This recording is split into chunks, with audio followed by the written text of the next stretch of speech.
I recently finished reading the War for Armageddon omnibus written primarily by Aaron Dembski Bowden. While I'm certain that most of you have heard the story of Hell's Reach and Reclusiar Grimaldus, I'm almost equally as certain that most of you have not read the follow-up novella, Blood and Fire, nor even heard of it. Blood and Fire takes place immediately following the events of Hell's Reach, and covers Reclusiar Grimaldus' investigation into the near extinction of the Celestial Lions chapter. The Celestial Lions are another successor chapter of the Imperial Fists, much like the Black Templars, and it seems that they have caught the ire of the Inquisition. Ever since a previous joint engagement with the Celestial Lions and the Inquisition resulted in a planet that the Lions had bled to free from the taint of chaos being exterminated by the inquisitorial agents that had called for their help in the first place, there has been bad blood between the two Imperial forces. The Celestial Lions even sent a delegation to Terra itself to report the actions of the Inquisitor who exterminated the planet, though those delegates never made it to the throne world. I've been in love with the Celestial Lions' lore for quite a while, and while I think I'll be going over that lore another day, I wanted to show you guys some of the command elements of my Celestial Lions army that I kitbashed after reading this book as inspiration. Using the Company Heroes datasheet as a base, I started with the Bolt Gun Veteran, using the Bolt Gun Veteran body from the Company Heroes box set. I didn't really like the over-the-shoulder, one-hand bolt gun thing, especially with that big of a rifle, so I grabbed one of these bolt guns from the Sternguard Veteran box. Honestly, the Sternguard Veteran box and Company Heroes box are two of the best newer kits for kitbashing. They've got to be just the weapons from the weapons and helmets from the Sternguard kit, as well as the bodies and myriad other bits from the Company Heroes set, has worked its way into many of my kitbashes. I wanted to go for an older, more grizzled look on this guy, so I grabbed this bearded head from the Blade Guard Veteran kit, before smacking on a regular Primaris backpack, out of frame, continuously falling off the model. There we go. All better. Now, for a while, I thought this guy was pretty good and didn't need anything else, but I realized his backside looked pretty bare, so I grabbed my favorite intercessor pouches and a holster for this pistol, out of frame, before adding these two orc skulls on top of his backpack. The new Battlefield Trophies kit is such a great source for various skulls. This one actually came from the old Citadel Skulls kit, using my favorite method of using sewing pins to act as nails, while this Gretchen skull was taken from the Battlefield Trophies kit. Got a lot more use out of these skulls later on, let me tell you that much. And with those final decorations, I think we're done with the Bolter Veteran. Next up is the Heavy Bolter Veteran, the base of which will be this old Primaris Captain.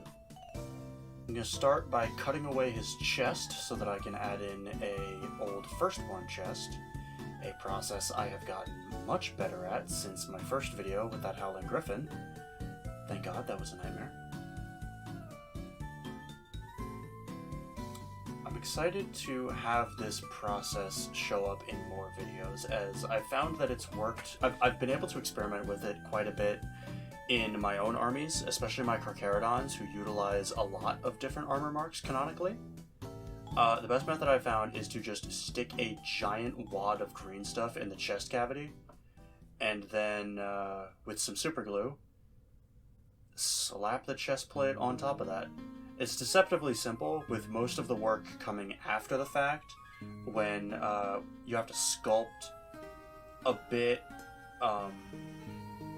So like you press the chest plate in, it squishes the green stuff out a little bit, and then you have to sort of just like cut away and sculpt, basically smoothing out that seam between the back plate and the chest plate, because the chest plate's too small to fit flush to the back plate and also like look proper in the front.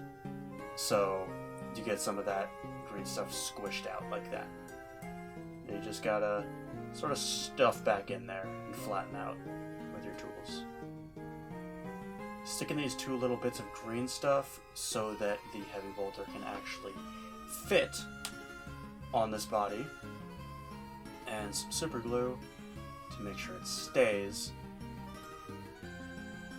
Get the heavy bolter nice and snug.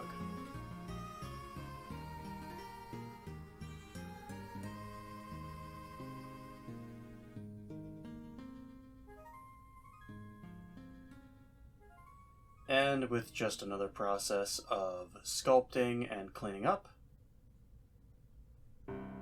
we can fix up those little side bits of green stuff just like we did the ones on the chest plate.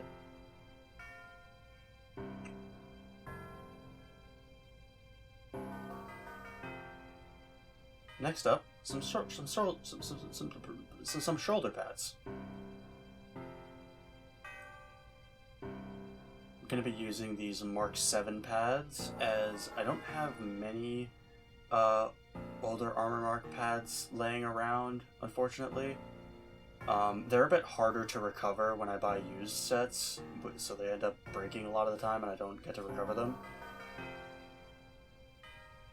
So we're using the Mark 7 pads along with this Artificer Mark 4 helmet from the, I want to say, Vanguard Veteran Sprue? And then, to round out our use of Mark 4 bits, a Mark 4 backpack. I find it interesting that unlike the Mark 7 heavy bolters, both the older marks of armor did not have integrated ammo systems for their heavy bolters. To fill out this guy's backside, I'm putting these old bolt gun magazines on his left hip, some pouches in the middle,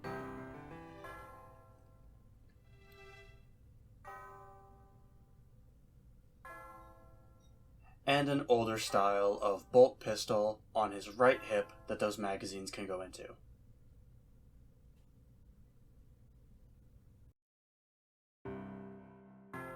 Now adding what must be a channel staple by this point, a knife on the shoulder pad, taken much like the rest of the shoulder knives I use from the Assault Intercessor kit after cutting off the extra pouch and tab on the bottom that is meant to attach to the Intercessor's belt. Giving this guy a final once-over, I believe we can move on to our next model, that being the champion of the command squad. Now this, much like the bolt gun veteran, will be using the base model of the champion from the Company Heroes kit.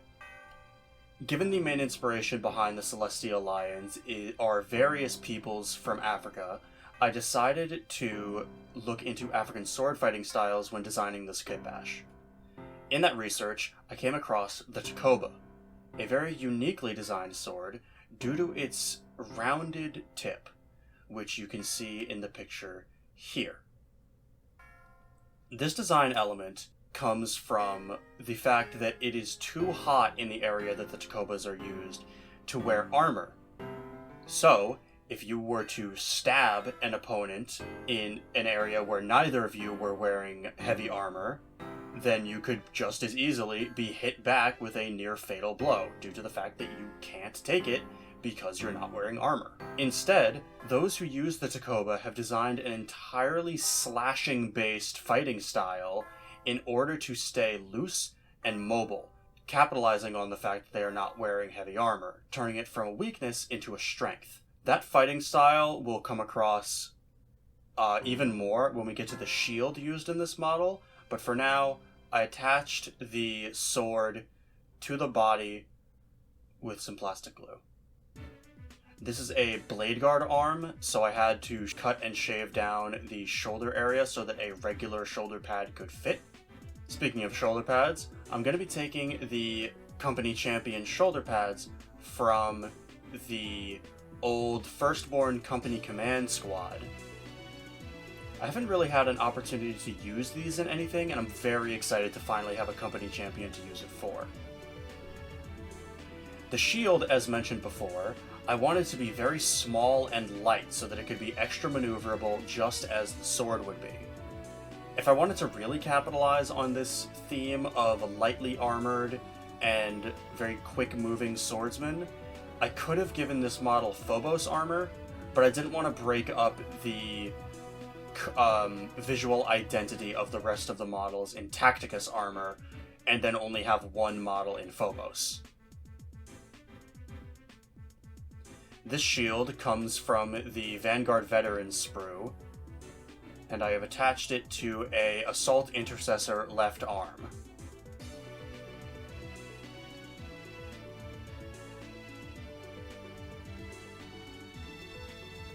Putting some plastic glue in the left shoulder, I placed on the second Company Champion shoulder pad.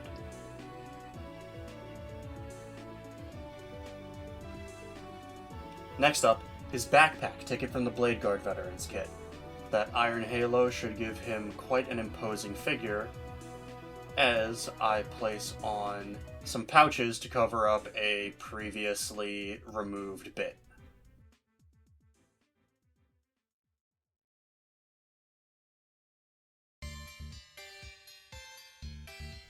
I lost the footage of when I put that helmet on there somehow, but I think it very much completes the knightly look to this guy.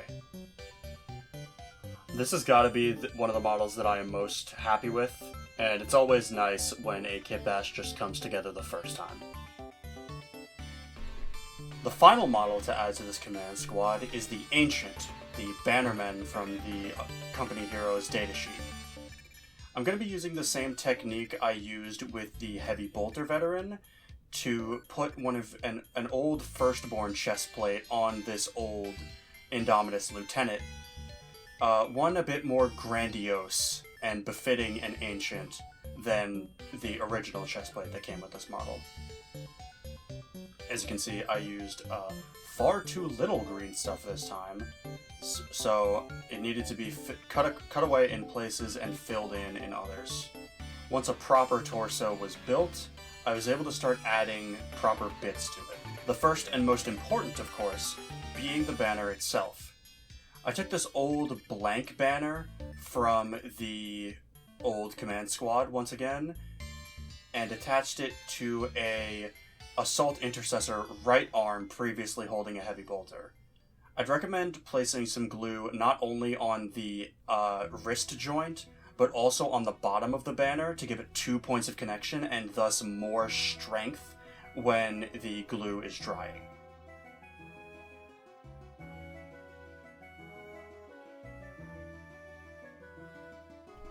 Hey guys, it's Editing Pawns. So the rest of this build is going to be a little messed up because I decided after the footage was recorded that I actually hated how the model looked, tore half of it off and put new stuff back on. So you're going to see parts that I shouldn't have put on yet chronologically, but also parts that I'm putting on parts later that aren't present anymore. It's going to get weird, so just bear with me. To spice up the banner a bit and add some unique Celestial Alliance flair, I dug through my old Citadel Skulls kit as well as the Battlefield Trophies kit to find as many orc skulls as humanly possible, starting with this orc warboss / knob, one of the bigger ones. The Battlefield Trophies set has allowed me the opportunity to have a ton of different and unique skulls for various different 40k races. There used to just be that second one on the left, the upper jaw, and now there's all types of different skulls that I can use for this banner, including that full skull on the right, and the Gretchen skulls that I'll be putting on either side of the orc skulls.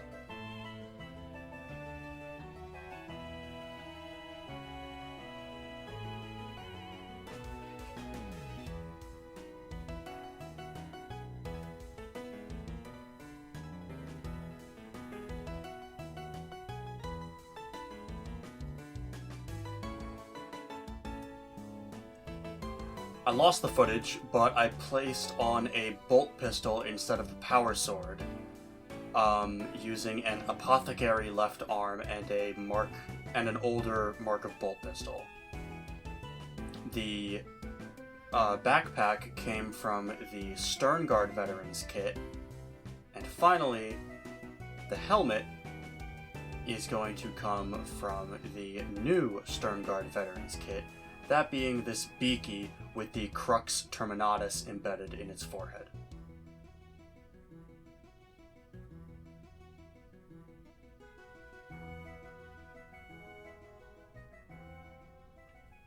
Now for his actual war gear. I took this bolt rifle from the Intercessor sprue, the one that is usually attached to a bolt pistol, snipped off the bolt pistol and added this magazine and scope from the Sternguard Veterans kit. Adding a little bit of glue onto the leather straps, I then hid them under the shoulder pad and right arm, fitting snugly to the model and representing a much more accurate loadout for the Ancient. With a final once-over, I'm very pleased with how this guy ended up. And with that, we have our completed Company Heroes unit. So let's take a look at how they all ended up. I am incredibly happy with where this project ended up. I want to say the Veteran with Bolt Rifle and the Ancient are probably my favorites, with the Heavy Bolter guy coming in third, and for some reason the Champion in last. Not to say that I don't like him. I'm very proud of how he ended up. There's just something about the other three that I very much enjoy. So, if you guys want another video about the Celestial Alliance, or more videos in this same vein where I'm just building stuff for the armies that I already own without really going into the lore or painting, let me know, because I'm more than happy to do another video in this style. As always, thank you all for watching. Subscribe if this kind of content interests you, like the video if you want to see more, and let me know which chapters I should cover in the future. Thanks everybody, and I'll see you later.